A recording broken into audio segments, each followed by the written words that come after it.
Hello, awesome people. I hope you're having a great day today. Today we're taking a look at M.R. James's 1904 short story called The Ash Tree, which he had self-published in a collection of his stuff, Ghost Tales of an Antiquarian, which was popular during its time and heavily read and very influential. I'm reading a copy of it in this collection called Evil Roots, The Killer Tales of the Botanical Gothic, that we've been doing a deeper dive into. I found this online, so you can read it for it online, so I'll be linking you to this collection in case you're interested in reading it in print, or just the free version, since 1904 is definitely past the copyright dates of things, and so it's also available for you for free if you're interested in knocking it out that way. M.R. James is a very popular writer in the horror genres in the late 1800s and early 1900s. And this one is too. He also has a short story called Count Magnus, which is in H.P. Lovecraft's favorite short stories, and he would have put it in his best of collection if he'd ever published it, according to letters that he sent out to his co-workers. I've actually read that and reviewed it for you already, and I've actually read another short story by his too. So this is the third short story by M.R. James that I've reviewed for you folks. I've never read this one before.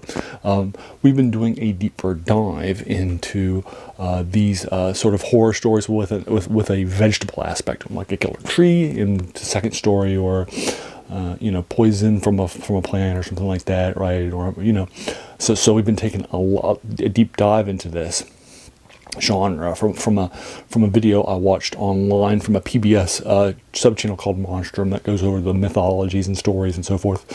And the first short story that they mentioned was Sir Arthur Conan Doyle's The American's Tale, which I found online and read. And then a second story, The Man-Eating Tree, I've reviewed for you too. And I found that the third story, Louise H. Hooper's story, I was unable to find online, but it was in this collection, so I just figured I'd pick up this collection and read it and knock it out for you. It's got a lot of big famous names from it, like Nathaniel Hawthorne, M.R. James, Ambrose Bierce is a story we haven't read yet in this collection. That's Sir Arthur Conan Doyle is obviously a big name too. So there are a lot of big names here in this collection for you folks. So this is definitely something that's a lot of fun, and I'm enjoying doing a deep dive into this. Now, before I give you my review proper, let me remind you that my reviews are spoiler free, so you don't have to worry about having not read it or heard of it, and so forth. However, I'm just giving this a 5. It's my least favorite short story in this collection so far. Here. I read the short story. It took me about a half an hour last night to knock it out, but it just never caught my interest. I felt that it was, while the descriptions were lovely and well crafted by M.R. James, I just never felt a sense of horror. I never really got into the story. I never got the plot. I never figured out what was happening. And that sort of a thing. So only giving this a 5 out of 10. So a little bit but it doesn't take that much of your time if you're interested in it. And if you're an M.R. James fan and you've never read it, read it. And if you're interested in taking a deeper dive into a well crafted sort of a horror short story, then this is your guy. But anyway, this is sort of the core central idea is that we're following this house and this ash tree that's in this house from the title of the story, and across 3 generations of people that have lived in this house and have owned it. The first person, then his son, and then his grandson. So it's a multi-generational tale. So it has an epic a scale to it, which is nice.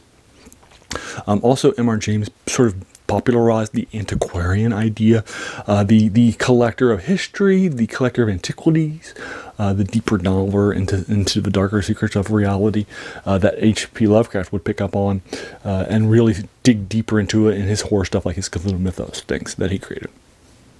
Anyway, so that's sort of, a deeper dive, if you will. So that's where M.R. James and Count Magnus has that too. That sort of like antiquarian, sort of a deeper dive. But here, this is older stuff. It took place, centuries before in set in time. So it's not, it starts in, I think, 1650, finishes in the 1700s. So this is definitely older stuff if you're interested in checking it out. But I'm only giving it a 5 out of 10. But it's online for you folks in case you're interested in reading it. And it is free. And if you're an M.R. James fan, definitely check it out. So there you are. I'll go ahead and leave you to it. That is my review of The Ash Tree. As a reminder, the name of my channel comes from The Worst Thing About New Books, a quote by Jacques Joubert, who said that the worst thing about new books was that they kept us from reading the old ones. So I'd like to do a deeper dive in an 1904 ghost story, for example. Is definitely an older short story. It's more than a century old.